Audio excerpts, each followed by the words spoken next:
আসসালামু আলাইকুম দর্শক, আমি Jahiduzzaman Sahid, editor in chief, entrepreneur Bangladesh.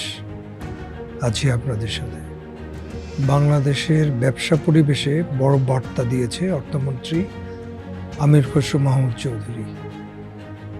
তিনি সরাসরি ব্যবসায়ীদের কাছে জানতে চেয়েছেন দেশে ব্যবসার খরচ কেন বাড়ছে এবং ব্যবসা সহজ করতে কী ধরনের নীতিগত পরিবর্তন দরকার।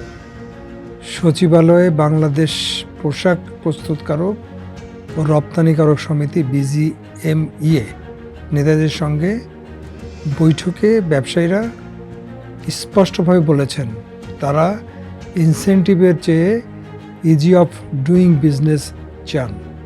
তাদের অভিযোগ কাস্টমস খরচ বেড়েছে, বন্দরের চার্জ বেড়েছে এবং আমলাতান্ত্রিক জটিলতায় উৎপাদন ব্যয় বাড়ছে।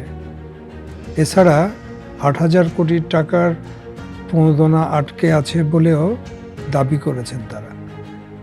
অর্থমন্ত্রী এ বিষয়ে সমস্যার তালিকা ও সমাধান প্রস্তাব লিখিতভাবে চেয়েছেন। এখন প্রশ্ন একটাই, সরকার কি শুধু প্রণোদনা দেবে নাকি কাঠামোগত সংস্কারের মাধ্যমে সত্যিই ব্যবসা সহজ করবেন? দর্শক, বিষয়টি জানা খুব জরুরি।